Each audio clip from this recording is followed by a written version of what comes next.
뭔지는 잘 모르겠지만 괜히 숙연해지는 느낌.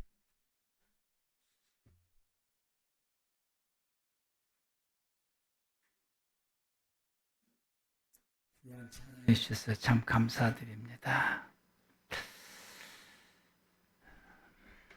우리 믿음의 성도들이 하나님의 말씀을 좀 더 구체적이고 실질적으로 따라서 생활을 하려면은 이 서신서를 많이 봐야 됩니다. 바울 서신뿐만 아니라 공동 서신들을 보면은 하나님께서 거기에다가 우리가 하나님의 말씀을 조금 더 구체적으로 그리고 더 세밀하게 생활해 갈 수 있는 그런 그 지침들을 서신서를 통해서 우리에게 말씀해 주시고 있습니다. 그래서 우리가 지난주에 에베소서 4장 25절에서 32절 말씀 가운데서는 우리가 하나님의 말씀대로 생활해가는 기본적인 그 자세가 어떤 것이냐라고 하는 것을 말씀해 주시고 5장 22절에서 6장 9절 말씀 가운데서는 가족 간에 우리가 해야 될 말씀들, 또 주인과 또 종, 사장과 직원 이런 관계 가운데 어떻게 우리 하나님의 백성으로서 살아야 될 것인지, 또 교회 안에서는 성도들 가운데 어떻게 해야 될 것인지를 데살로니가전서 5장 12절 말씀부터 주시게 되고, 그 외에 이 서신서 속에서는 이 이웃 사람들과도 어떻게 지내고 또 직장에서 사람들과는 어떻게 지내야 될 것인지, 안 믿는 사람들과의 상대했을 때 어떻게 지내야 될 것인지가 서신서의 곳곳에 반복하여서 기록되어 있습니다. 그러므로 우리가 이럴 때는 내가 어떻게 하나님의 사람으로서 내가 어떻게 해야 되지? 이런 그 답들을 우리가 얻으려면은 우리가 서신서를 좀 많이 보시길 바랍니다. 그러면은 우리의 실생활 가운데서 우리가 하나님의 백성으로서 빛으로 사는 삶이 어떤 것으로 살아갈 수 있는가를 그 답을 우리가 얻게 되고 또 그렇게 살 수가 있게 됩니다. 오늘 본문의 말씀은 요한복음 3장 14절에서 18절 말씀인데, 이 본문 속에서는 왜 예수만, 만자가 들어가는 게 중요해요. 왜 예수만 믿어야 하는가에 대한 이 질문과 그리고 그 답이 그 가운데에 기록되어 있습니다. 그래서 오늘 말씀의 제목을 왜 예수만 믿어야 하는가입니다. 우리가 14절 말씀을 보면은 모세가 광야에서 뱀을 든 것 같이 인자도 들려야 하리니라고 예수님께서 말씀하십니다. 이 말씀의 배경은 민수기서 21장 4절에서 9절 말씀입니다. 이스라엘 백성들이 애굽에서 나와서 광야를 걸쳐서 그리고 요단 동편 지역을 지나가게 되는 데에 이 에돔 땅을 에돔 땅을 지나서 모압 땅을 가고 그리고 암몬 땅으로 올라가는데, 이 에돔 땅을 지나는데 이 에돔 땅은 이 야곱의 장자인 에서의 후손들이 살고 있고, 에서의 후손을 에돔이라고 말합니다. 이 지역이 살고 있으니까 이 지역을 사람들과는 이 전쟁을 할 수가 없는 거예요. 왜냐하면 똑같이 아브라함의 후손이기 때문에. 그래서 모세가 이 호르산 쪽으로 출발을 해서 요단강 쪽 있는 쪽으로요. 홍해 있는 쪽으로 이게 돌아서 길을 가게 되는데, 그 길이 매우 험악하고 길이 좀 힘듭니다. 가기가 험악하고. 그래서 백성들의 이 가는 길이 좀 어려워요. 이제 보편적으로 사람들이 다니는 대로가 있어요. 도시를 지나가는 대로가 있는데 이곳을 지나가도록 요청을 했는데 허락하지를 않게 돼요. 그럼 이 에서의 후손이 아니면은 그냥 전쟁에서 물리치고 가면 되는데 에서의 후손이라 전쟁할 수가 없어서 그들과 싸울 수가 없어서 그리고 이 사막지대, 산악지대로 돌아서 가게 되는데 이게 너무 힘이 드니까 백성들 가운데서 불평하기가 시작하게 됩니다. 불평의 소리가 막 이렇게 나오게 돼요. 그래서 백성들이 이렇게 길이 험악해서 불평하게 되니까 불평할 때에 주변에 있는 이 뱀들이 나와서 불평하는 사람들의 발뒤꿈치를 물게 됩니다. 불평한 사람들만 물어요. 그래서 이 뱀에 물리게 되니까 그 뱀의 독이 몸에 퍼지게 되어서 죽어가게 됩니다. 여기저기 사람들이 쓰러져서 죽어가게 되니까 백성들이 이 모세에게 급하게 부르면서 살려달라고 아우성을 치기 시작합니다. 모세가 급히 하나님께 구하였더니 하나님께서 응답하십니다. 우리가 이제 좀 넘기게 되면 아마 구리뱀이 나오게 될 거예요, 이제. 그래서, 하나 더 넘기게 되고, 그래서 하나님께서 응답하시기를 구리로 뱀의 형태를 만들어서 장대 높은 곳에 세우고 뱀에 물린 사람들은 장대에 달린 구리뱀을 쳐다보면은 산다! 이렇게 외치고 선포하라고 말씀하게 됩니다. 그래서 모세가 그 응답을 듣고 즉시 아주 급하게 구리를 수집해서 뱀의 형태로 급하게 만들어서 장대에 달고 뱀에 물린 사람들을 향해서 외칩니다. 하나님께서 이 구리뱀을 쳐다보면은 산다고 말씀하셨다. 너희들이 살고 싶으면은 이 구리뱀을 쳐다보라 라고 선포하며 외쳐 말씀하게 됩니다. 모세가 하는 이 말을 믿고 장대에 달린 구리뱀을 쳐다본 사람들은 살아나게 되고 순식간에 몸에서 신기하게만큼 이 뱀의 독이 사라지게 되고 살게 되고 그러나 이 모세의 이 말은 어처구니 없는 말이고 얼토당토 않는 말이라고 생각하고 그 말을 믿지를 못하여 쳐다보지 않은 사람들은 뱀의 독이 온몸에 더 퍼지게 돼서 그대로 죽게 되었다라는 말씀이 민수기서에 기록된 말씀입니다. 이 말씀을 예수님께서 당신 자신에게 적용을 시키면서 모세가 광야에서 뱀을 든 것 같이 인자도 들려야 하겠다라고 말씀을 하시게 됩니다.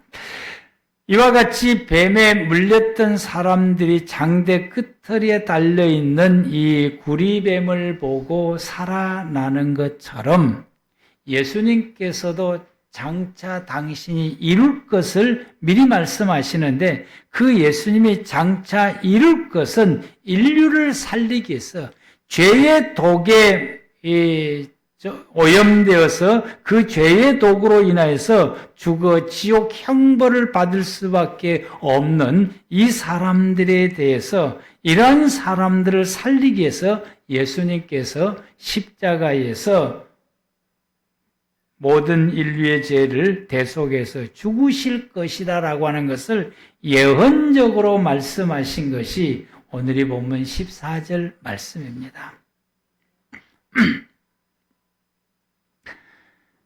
뱀의 독에 죽어가던 사람들이 장대에 달린 구리뱀을 바라볼 때에 살아났던 것처럼 모든 사람들이 죄로 인하여 지옥에 갈 수밖에 없는 모든 이 사람들이 나의 모든 죄를 대속하기 위해서 십자가에서 죽으신 예수님을 믿고 바라볼 때에 바라보는 그 모든 사람들이 예수로 인하여 생명을 얻어 영생을 얻게 됩니다. 이것이 오늘 본문에서 우리에게 주신 말씀입니다. 우리가 14절 말씀부터서 18절 말씀까지 우리 말씀을 함께 합독하시겠습니다.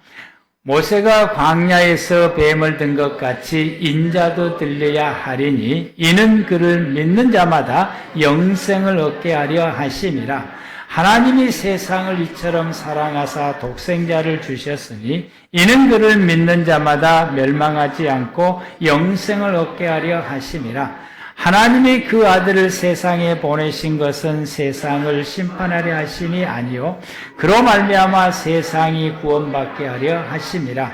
그를 믿는 자는 심판을 받지 아니하는 것이요 믿지 아니하는 자는 하나님의 독생자의 이름을 믿지 아니하므로 벌써 심판을 받은 것이니라. 아멘.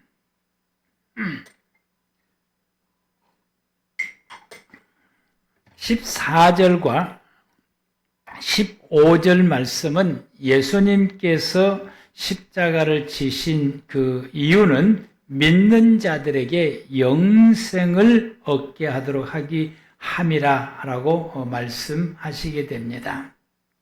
그래서 그리고는 이제 17절과 18절 말씀 가운데서는 구원과 심판에 대해서 말씀하십니다.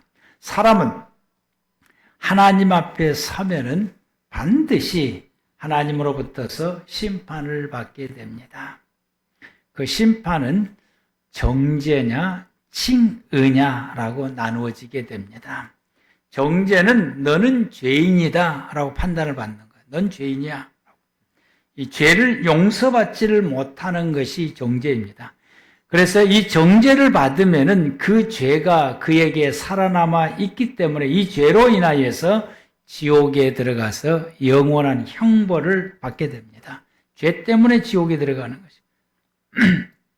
그런데 칭의는 그 죄가 있음에도 불구하고 그 죄를 용서를 받았다라고 하는 것을 칭의라라고 말합니다. 의롭다 하심을 받았다라는 말이 칭의를 받았다. 의롭다라고 칭함을 받았다라는 것. 이것은 죄를 용서받았다는 말씀입니다. 죄 사함을 입은 것이죠. 이 죄가 있는 사람들이 이 죄 사함을 입어서 우리가 죄인임에도 불구하고 하나님은 우리를 예수 그리스도를 믿는 그 믿음을 보시고 내 모든 죄가 사하여졌느니라 우리에게 선포해 주심으로 우리는 어떤 사람들이냐? 죄 사함을 입은 사람들, 즉 칭의를 입은 사람들입니다. 이 칭의를 입은 사람들은 천국에 가서 영생을 누리며 살게 되는 것입니다. 그러므로 정죄냐 칭의냐 이 판단의 기준은 오늘 이 본문에서 예수 그리스도를 믿는 믿음이다 라고 분명하게 말씀해 주시고 있습니다.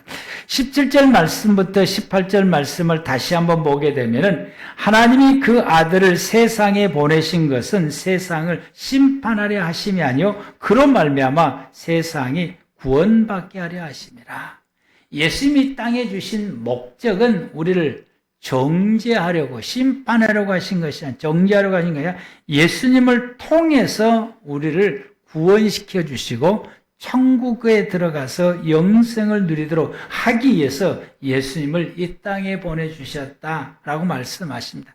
그럼에도 불구하고 18절에 그 예수를 믿는 이와 같이 예수님을 믿는 사람들은 심판을 받지 않는다라고 말씀하시고 이 예수를 믿지 아니하는 사람들은 하나님의 독생자의 이름을 믿지 않았으므로 그 자체가 심판을 받는 것, 즉 정죄를 받은 것이다. 예수를 안 믿으면 우리가 그 죄가 그대로 남아있기 때문에 이 자체가 정죄함을 받는 것이고 이 정죄함을 받은 사람들은 이와 같이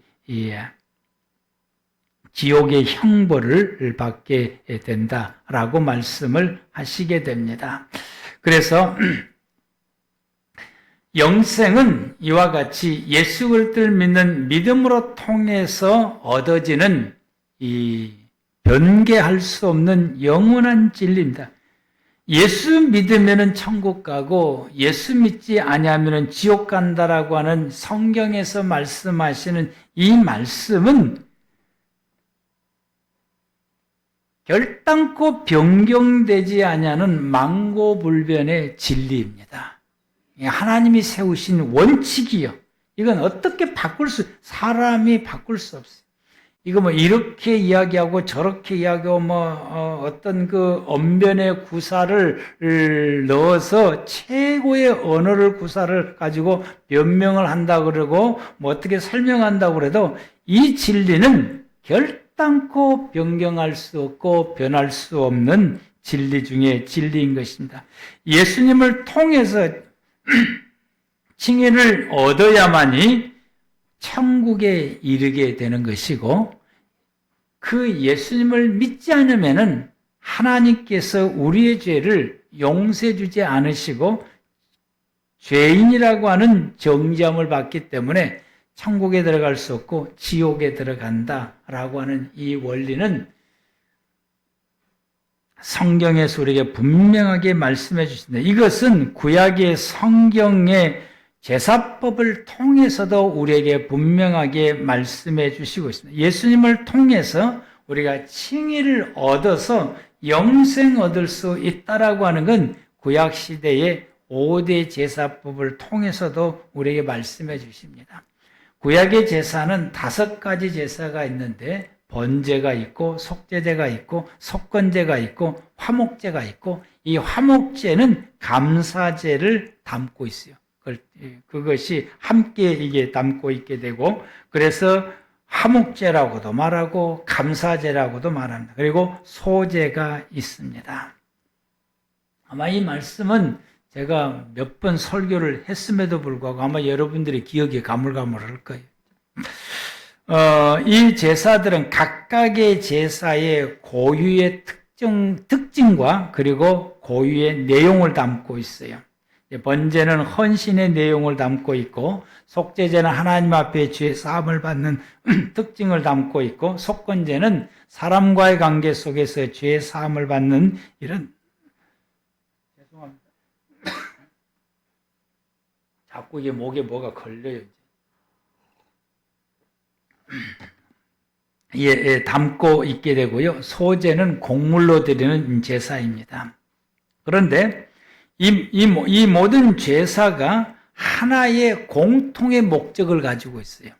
모든 제사 속에는 하나의 공통의 목적을, 그 제사만에 가지고 있는 특징과 내용도 있으면서 동시에 이 5개 제사가 하나의 공통점을 가지고 있다라고 하는 거예요. 그러니까 하나의 공통점이 뭐냐면은 속죄입니다. 죄 사함을 받게 하는 속죄인 것입니다. 그래서 이 모든 제사들에게는 이 속죄를 담고 있게 되고 속죄와 연결되어져 있게 되고, 그래서 내가 이번에 번제를 드리고 싶다, 내가 하나님 앞에 내 헌신을 다짐하기 위해서 번제를 드리고 싶다, 그러면은 번제만 드린 것이 아니고 그 번제를 드리기 위해서는 내가 하나님 앞에 죄가 없어야 돼요. 그래서 속죄를 먼저 드려야 돼요. 그러고 나서 번제를 드려야 돼요. 하나님 앞에 이 번제를 드리고 난 다음에 하나님은 내가 너무 감사해요. 그래서 그 다음에 뭔 제사를 드리냐? 화목제를 드리는 거예요. 근데 이 모든 제사 속에는 곡물로 드리는 소제가 같이 곁들여서 드려야 돼요. 그래야 그 제사가 완성이 되는 것입니다. 이런 제사의 제도가 있어요. 그래서 하나의 이 공통의 이걸 담고 있는 것이 죄 사함, 속죄가 담겨져 있다라고 하는 것입니다. 그래서 이 번제의 주된 목적은 헌신을 말하지만 그 속에 속죄가 담겨 있는, 어떤 속죄냐? 내가 알지 못하는 죄, 내가 알 수 없는 죄가 용서받는 속죄가 담겨져 있어요. 그래서 이 번제, 속죄제, 속건제, 화목제는 반드시 그 피를 받아서 어디다가 뿌리냐? 번제단에다가 뿌리게 돼 있어요. 피를 번제단에 뿌린다라고 하는 것은 속죄를 담고 있다라고 하는 것을 말씀을 하고 있습니다.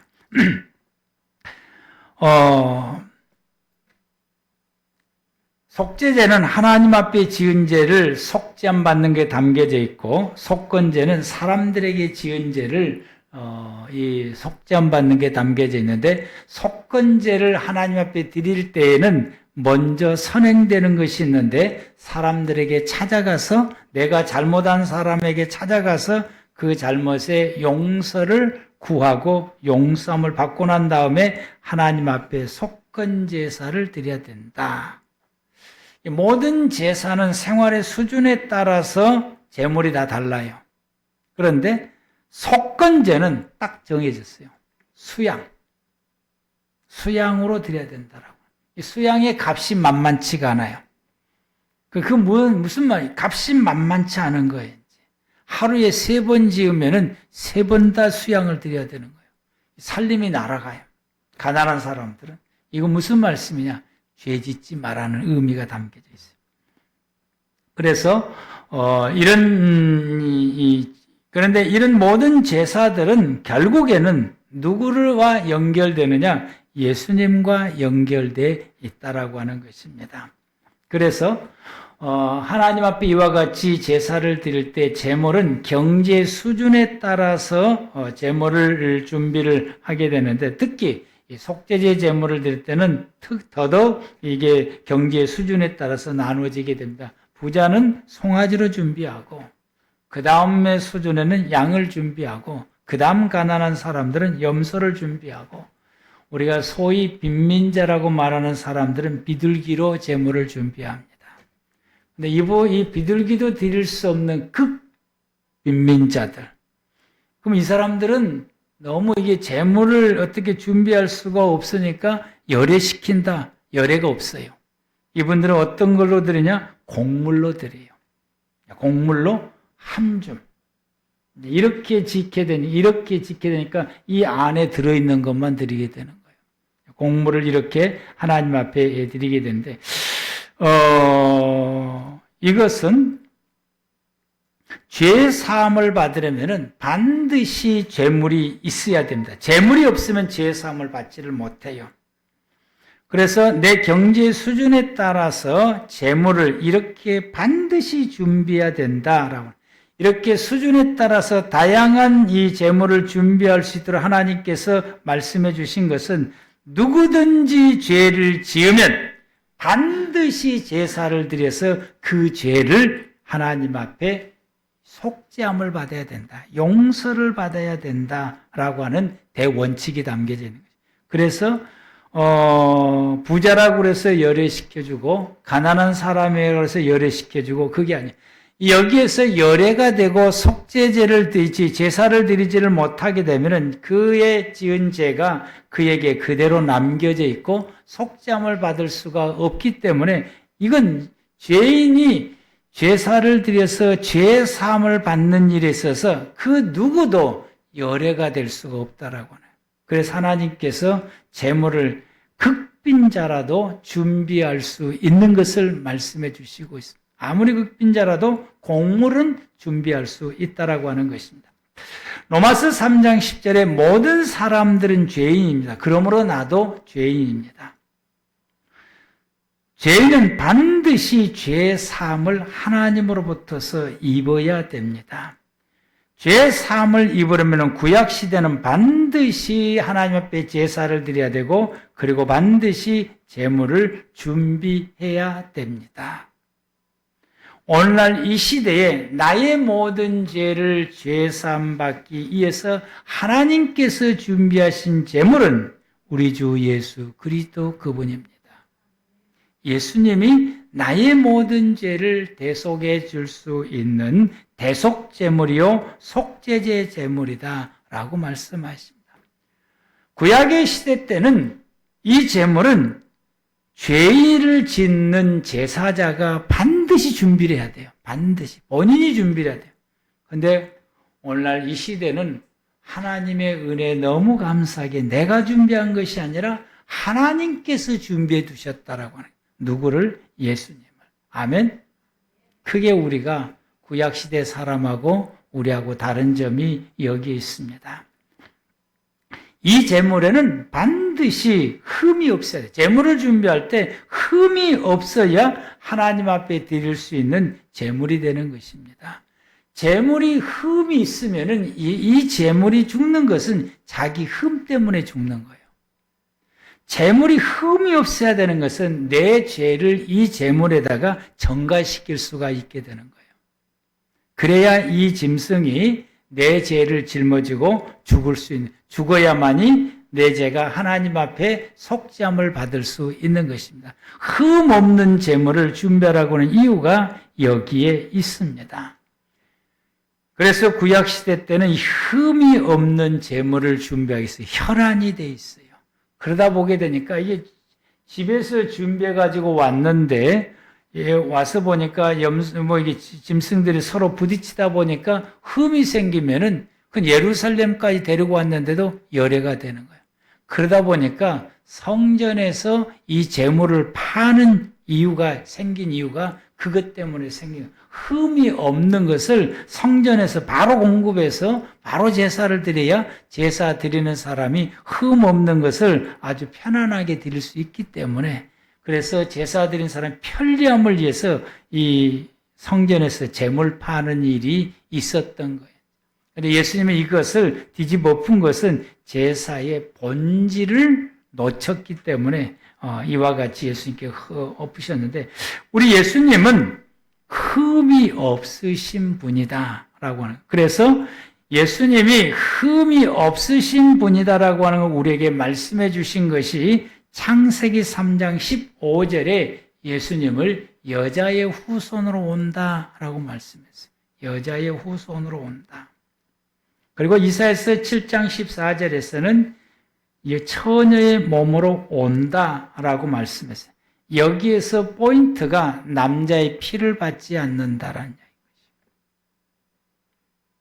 그것은 인간의 죄를 타고나서 태어나지 않으셨다라는 말씀이에요. 여자의 후손으로 오신다고 하는 말씀은 인간의 죄가, 예수님이 태어나실 때 인간의 죄가 그에게 유전으로 전수되지 않았다라고 하는 것을 그러므로 예수님은 죄가 없으신 분이다라고 하는 걸 강조하는 말씀이고, 그걸 밝히는 말씀. 그래서 히브리서 4장 15절에 우리에게 있는 대제사장은, 예수님을 두고 하신 말씀이고요, 우리의 연약함을 동정하지 못하시가 아니요 모든 일에 우리와 똑같이 시험을 받으신 이로되 죄는 없으신 분이시다.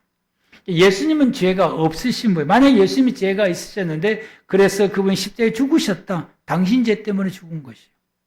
예수님이 십자가에 죄가 없으셔야 우리의 죄를 대속해 줄 수 있는 거예요. 구약의 시대 때 흠이 없는 짐승이어야 제사자의 죄를 짊어지고 죽은 것처럼 예수님께서 죄가 없으셔야 십자가에서 당신이 나의 모든 죄를 대속해서 죽으실 수 있는 대속의 제물이 가능한 것입니다. 그래서 예수님이 오신 것은 성령으로 잉태해서 오신 이유가 여기에 있는 것입니다. 예수님이 성령으로 잉태해서 오신 이유, 성령에 의해서 이 땅에 오신 이유가 여기에 있는 것입니다. 그러므로 이 제사자가 제사를 드릴 때에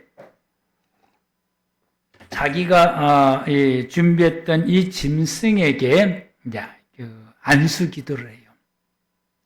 짐승이 이렇게 있으면은 짐승의 머리에다가 두 손을 얹고서 짐승을 비슷하게 지대면서 안수 기도를 하는데, 어떤 안수 기도를 하냐? 자기가 지은 죄를 그 짐승에게 전가시키는 기도를 하는 거죠. 내가 이런 죄, 자기의 죄를 다 열거하고서, 다 이야기하고서 이 모든 죄를 이 짐승에게 위임한다라고 선포를 해요. 그러면 이제 이 기도가 끝나요, 이제.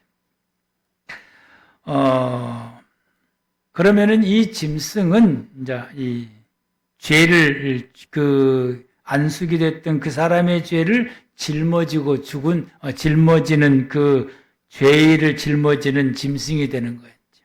그래서 그 짐승은 죽어야 되는 것입니다. 이와 마찬가지로 우리의 회개의 기도, 내가 하나님 앞에 드리는 나의 모든 회개의 기도는 내 죄를 십자가에 지신 예수님에게 전가하는 것입니다. 예수님께서 십자가에서 내 모든 죄를 짊어졌다고 하는데 어떤 죄를 짊어지느냐? 내가 회개하는 죄를 짊어지는 겁니다. 그래서 내가 회개할 때에 내가 이 죄를 하나님 앞에 회개하면은 이 회개할 때에 이 죄가 예수님에게 전가되어지게 되고 그래서 예수님이 십자가에서 죽으시면은 나의 죄를 내가 회개했던 그 죄를 예수님이 대속하시게 되는 것입니다. 그러므로 우리는 반드시 죄를 지으면은 하나님께 회개해야 됩니다. 회개해야 될 이유가 여기에 내가 회개해야 내 죄가 예수님에게 전가되고 예수님이 십자가에서 죽으신 것이 내 죄로 인하여 죽은 죽음이 된다라고 해요. 원리가 이렇게 되어 있다라고 해요. 이게 구약의 제사의 법을 통해서 해석해주고 설명해주는 거예요. 그래서 죄를 짊어지는 짐승은 제사장이 그를 잡아 죽입니다. 안수기도가 끝나면 이 짐승은 이 제사자의 죄를 짊어진 짐승이기 때문에 죄를 짊어진 짐승은 반드시 죽어야 되는 거예요. 그래서 안수기도가 끝나면은 제사장이 그 짐승을 잡아 죽이게 되고 그 피를 받아서 번제단에 뿌리게 되고 가죽을 벗기고 6등분을 나누어서 그리고 이 하나님 앞에 그 화제로 드릴 것은 화제로 드리고 거제로 드릴 것은 거제로 드리고 요제로 드릴 것은 요제로 드립니다. 거제라고 하는 말은 이게 들었다가 죄송합니다. 동서남북 사방으로 흔드는 것을 요제라고 말하고 거제는 들었다가 놓은 것을 재물을 하나님 앞에서 들었다가 내리는 것을 거제라고 말합니다. 요제는 둘 다 제사장에 이제 마지막으로 제사장에 돌아가게 되는데 요제는 제사장에게 골고루 나눌 수 있는 것으로 돌아가게 되고 거제는 제사를 집행한 사람에게 돌아가게 됩니다. 이런 것들. 그리고 이 짐승을 잡을 때에 뼈를 꺾지를 않게 돼요. 뼈를 꺾게 되면은 골수가 흘러나와서 살에 묻게 되면은 그 제물은 무효가 됩니다. 그래서 제사가 무효가 되는 거예요. 죄를 속하게 해서는 이런 과정들이 이제 필요하게 되는데 예수님께서 십자가에서 우리의 죄를 짊어지고 십자가에 죽으셨다라고 했을 때에 예수님께서 성만찬을 통해서 당신의 죽음이 인류의 모든 죄를 대속해서 죽으실 죽음이라고 마태복음 26장 28절에서 분명하게 말씀하십니다. 이것은 죄 사함을 얻게 하라고 많은 사람에게 흘리는 바 나의 피 곧 언약의 피니라 라고 말씀했어요. 그러므로 우리는 내가 회개한 이 모든 죄는 예수님께서 십자가에서 대속하셨다고 하는 사실을 우리가 믿어야 됩니다. 예수님께서 내가 회개한 이 모든 죄를 십자가에서 짊어지시고 십자가에서 죽으셨음을 우리는 하나님 앞에서와 모든 사람 앞에서 고백을 해야 되는 것입니다. 예수님이 십자가에서 죽으실 때에 이 세 분이 이렇게 죽잖아요, 이제. 근데 좌우에 있는 사람들은 이 무릎을 꺾어버렸어요, 이제. 뼈를 꺾어버려. 그러면은 빨리 이제 죽게 돼요, 이제. 예수님에게도 그 뼈를 꺾게 되면은 골수가 나오게 되어서 예수님이 십자가에서 죽으신 것이 무효가 되는 겁니다. 구약 시대 때에 제물을 잡을 때에 이 뼈를 꺾지를 않는 이유가 거기에 만약에 잘못해서 뼈를 꺾어서 골수가 나와서 살에 묻게 되면은 그 제물은 무효가 되는 것처럼 그래서 예수님께서 십자가에 죽으실 때에 성경에 기록하기를 뼈가 꺾이지 않았다라고 강조해서 기록되어 있어요. 이것은 예수님이 십자가에서 죽으신 죽음은 완벽한 대속 제물이다라고 하는 것을 선포한 말씀입니다. 완벽하다라고 하는 것을 말씀해요. 예수님이 죽으실 때에 양쪽의 강도들은 뼈가 꺾었으나 예수님은 뼈가 꺾지 않았다고 하는 그분의 죽음은 우리의 모든 죄를 대속하는 데 있어서 결격 사유가 없이 완벽한 속죄 제물이다라고 하는 것이 선포되어지는 말씀이 그게 기록되어 있는 말씀인 것입니다. 그리고는 제사장이 마지막에 이 피를 가져다가 제사자에게 발라요. 이제 기도 바르고 이 발라서 그리고 이 말을 해요. 너의 모든 죄가 사하여졌느니라. 이 말. 이와 같이 우리가 하나님 앞에서 회개하면은 우리의 모든 죄가 하나님 앞에 죄의 사함을 받는데, 오늘날은 내가 죄를 짓게 되면은 하나님 앞에 회개하지요. 하나님 앞에 회개하고, 그리고 하나님으로부터서 이제 용서함을 이제 받게 되는데, 구약의 원리를 보게 되면은 중요한 것이 빠졌다라고 하는 사실이에요. 목사로부터서 하나님께서 너의 모든 죄를 사하여졌다라고 하는 구약시대의 이 선포가 빠져 있어요. 그러니까 모든 믿음의 성도들이 어떤 이유가 생기냐면은 회개기도 했는데도 내가 용서를 받았는지 안 받았는지 확신이 없어요. 항상 꺾을지검해요. 그래서 회개한 것 또 회개하고, 회개한 것 또 회개하고, 그래서 예수의 피로 나는 죄사함 받았어 라고 하면서도 항상 이 마음속에서는 이게 찢기가 남아있는 거예요. 선포가 없으니까. 그래서 개신교가 이 부분이 좀 문제가 있다라고 하는 거죠. 이 부분이 좀 빠졌다라고. 그래서 이걸 회복했으면 좋겠다. 신학적으로 좀 이 부분에 대해서 연구해서 회복했으면 좋겠다.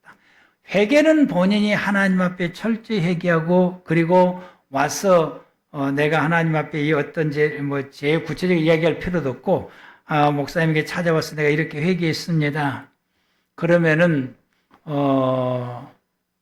회개했는지를 확인을 하고, 그리고 예수님께서 그의 십자가에서 죽으신 것을 믿는지를 확인을 하고 다 이게 확인을 하고, 예수님께 십자가에서 회개한 이 모든 죄를 십자가에서 짊어지고 대속하셨고, 그리고 그것을 믿느냐 확인하고, 확인이 다 끝나고 난 다음에 믿는다고 고백을 하게 되면은, 그러면은 하나님이 회개한 이 모든 죄를 집사님은 집사님, 성도면 성도 부르고 다 하나님이 용서하셨습니다 라고 선포해주고, 그리고 마지막으로 기도로 마무리가 되어지게 되면은 아마 성도들이 회개한 것에 대해서 마음속에 찌꺼기가 사라진다라고 하는 사실.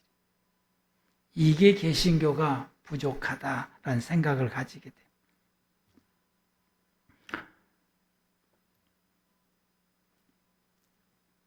성경은 우리에게 말씀하십니다. 로마서 3장 23절에서 26절 말씀, 모든 사람이 죄를 범하였으며 하나님의 영광에 이르지 못하더니 그리스도 예수 안에 있는 속량으로 말미암아 하나님의 은혜로 값없이 의롭다 하심을 얻은 자 되었느니라. 이 예수를 하나님이 그의 피로써 믿음으로 말미암아 화목제물로 세우셨으니 이는 하나님께서 길이 참으신 중에 전에 지은 죄를 간과하심으로 자기의 의로우심을 나타내려 하심이니, 곧 이때 자기의 의로우심을 나타내사 자기도 의로우시며 또한 예수 믿는 자를 의롭다 하려 하심이라. 그러면 우리는 성경 말씀을 의지하고 내가 죄를 회개한 것에 대해서 하나님이 나의 모든 죄를 용서해 주셨다고, 즉 칭의를 입었다라고 하는 것에 믿음으로 확신하고, 그리고 예수의 피로 나는 죄 사함을 입었습니다라고 여러분들이 고백하시기를 바랍니다. 늘 입술로 고백을 해요. 그러면 우리는 하나님 앞에 나와서 하나님과 함께 살아가는 삶을 누리게 됩니다. 하나님과 함께 살아가는 삶을 누리게 되는 우리의 상태를 성전이다라고 말씀을 하시게 돼요. 그래서 죄 있는 상태에서는 하나님과 함께 살아갈 수 있는 삶을 잃어버리게 되는데, 우리가 죄 사함의 은혜를 입게 되면은 영생을 얻는다라고 하는 이 말씀은 하나님과 함께 살 수 있는 자격이 주어졌고 그에게 주어졌다. 그래서 예수 그리스도를 믿음으로 죄 사함을 입게 되면 우리가 성전을, 하나님이 내 안에 임재하시고 나는 하나님 안에 거하심으로 하나님과 함께 동행하며 살아갈 수 있는 삶을 살게 된 거죠. 그게 우리가 하나님 앞에 예배드리는 것이 이게 증명이 되는 거예요. 하나님, 내가 하나님과 함께 산다. 그 뭘로 할 수 있느냐? 나 지금 예배드리고 있다. 내가 하나님과 함께 산다. 그걸 뭘로 증명할 수 있느냐? 내가 하나님의 말씀을 붙들고 산다. 내가 하나님과 함께 산다. 뭘로 증명할 수 있냐? 내가 하나님 앞에서 믿음으로 산다. 하나님을 믿는 믿음, 예수를 믿는 믿음으로 산다. 내가 하나님과 함께 산다라고 하는 걸 뭘로 증명할 수 있냐? 내가 하나님 앞에서 어떻게 하든지 경건하고 정결하고 거룩하게 살려고 애를 쓰는 것. 그리고 내가 잘못을 지었다, 죄를 지었다고 깨달아질 때는 즉시 하나님 앞에 회개하고 또 돌아선다라고 하는 것. 그래서 바르게 하나님 앞에 정결하고 거룩하고 경건한 모습의 삶을 말씀으로 생활해 가려고 이걸 우리가 그 방향으로 나가려고 하는 우리의 행동들이 우리가 하나님과 함께 사는 삶이다 라고 말씀하십니다. 여러분, 이 모든 것은 예수님을 통해서만 가능합니다. 예수님만이 나의 모든 죄를 십자가에서 대속해 주셨고 예수님께서만 내 모든 죄를 짊어지신 대속자이십니다. 하나님은 내 죄를 대속해 주실 수 있는 분을 예수 외에 다른 분을 보내지 않으셨습니다. 마태복음 21장 21절 아들을 낳은 이름을 예수라라. 이는 그가 자기 백성을 그들의 죄에서 구원할 자이심이라. 예수님은 죄 지은 사람들의 죄를 속죄함 밖에서 구원해 주시려고 하셨고 그래서 사도행전 4장 12절에 다른 이로서는 구원받을 수 없나니 천하 사람 중에 구원받을 만한 다른 이름을 우리에게 주신 일이 없다. 그래서 우리는 예수만이 우리의 구원자입니다. 예수님만이 나를 하나님과 함께 살아갈 수 있게 하시고 예수님 그분께서만 나에게 영생을 얻게 하시는 분입니다. 그러므로 우리는 예수만 믿고 살아야 됩니다. 예수님을 믿은 믿음으로 죄 사함의 은혜를 힘입어서 하나님과 영원히 사는 복을 누리시기를 바랍니다. 기도하시겠습니다.